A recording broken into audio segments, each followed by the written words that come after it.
नमस्कारम प्रणाम। आइए जानते हैं ऐसे 5 सबसे बड़े मिसकंसेप्शंस जो योग के बारे में लोग समझते हैं या फिर जिनके कारण वो योग की शुरुआत नहीं कर पाते या फिर जिन्होंने योग की शुरुआत कर दी है वो योग को आगे कंटिन्यू कर पाते। पहली सबसे बड़ा मिसकंसेप्शन कि योग की शुरुआत उनको करनी चाहिए जिनका शरीर लचीला है या फिर उनकी बॉडी में फ्लेक्सिबिलिटी है। यह सबसे बड़ा मिसकंसेप्शन है क्योंकि योग आप इसलिए ही करते हैं ताकि आपकी बॉडी ज्यादा से ज्यादा फ्लेक्सिबल रहे, आप ज्यादा से ज्यादा अपने बॉडी को मूव कर पाएं। तो ऐसा बिल्कुल भी नहीं है। दूसरा सबसे बड़ा मिसकंसेप्शन कि योग उनको करना चाहिए जिनका वेट ज्यादा है या फिर जो लोग जिनका वजन बहुत ज्यादा है।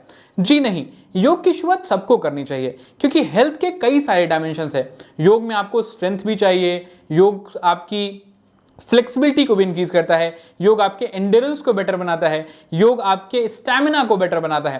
तो बहुत ही हॉलिस्टिक वे में योग काम करता है। तो ऐसा बिल्कुल नहीं है कि उनको करना चाहिए जिनका वेट ज्यादा है। ठीक है, अब इसके बाद इसकी सबसे बड़ी भ्रांति, योग, जिम, कार्डियो, वॉकिंग सब एक ही प्रैक्टिस है, एक ही तरह का शारीरिक अभ्यास है। ऐसा बिल्कुल नहीं।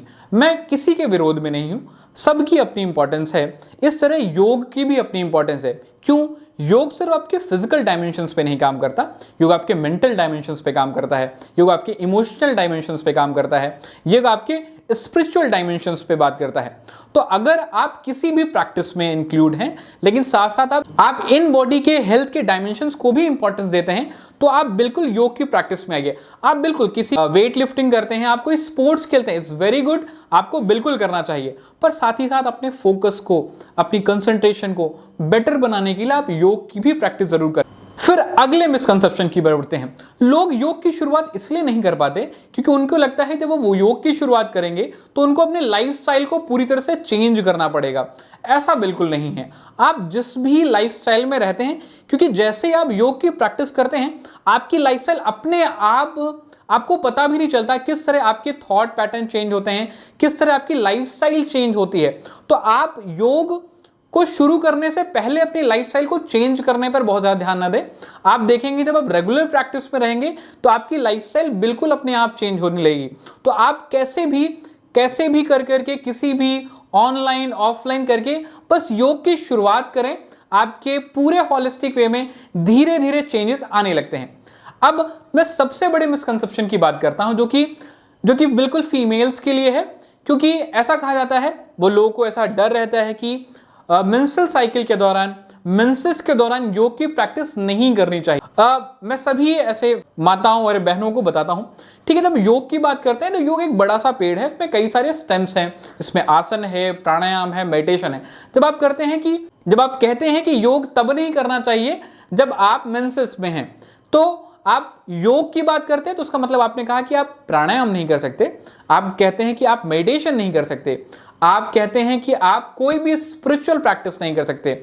मैं ऐसा मानता हूं, और ना केवल मैं ऐसा मानता हूं, साइंस और जितनी भी रिसर्च स्टडीज हैं वो कहती हैं कि मेंसेस के दौरान आप बिल्कुल भी प्राणायाम कीजिए, आप बिल्कुल मेडिटेशन करें, क्योंकि मेंसेस के दौरान सबसे जरूरी क्या होता है कि आपको सबसे ज्यादा मूड स्विंग्स होते हैं, हार्मोनल इम्बैलेंसेस होता है, जिसकी वजह से आप अपनी लाइफस्टाइल बहुत डिस्टर्ब होने लगती है। लेकिन जब योग की प्रैक्टिस करते हैं तो आपकी पहली बात तो हार्मोन्स बैलेंस रहते हैं, आप अपनी मूड स्विंग्स को बेटर रखते हैं, और फिर आपकी बॉडी में जो भी हैप्पी हार्मोन्स हैं, ऐसे केमिकल्स हैं जो आपको हेल्दी फील कराते हैं, जो आपको और पॉजिटिव करते हैं, जो आपके माइंड को रिलैक्स करते हैं, वो आपको बिल्कुल हेल्प करते हैं। तो ऐसे 5 मिसकंसेप्शंस हैं, आज ही सबसे बड़े मिसकंसेप्शंस को दूर करें, और ऐसे ही योग से जुड़ी छोटी जानकारियों के लिए, बड़ी जानकारियों के लिए यज्ञार्थ योग को फॉलो करें, सब्सक्राइब करें। आप अपने क्वेश्चंस, आप अपने कमेंट्स बिल्कुल हमें लिख करके भेजें और ऐसे ही हमसे जुड़े रहें। आपका बहुत बहुत धन्यवाद। Thank you.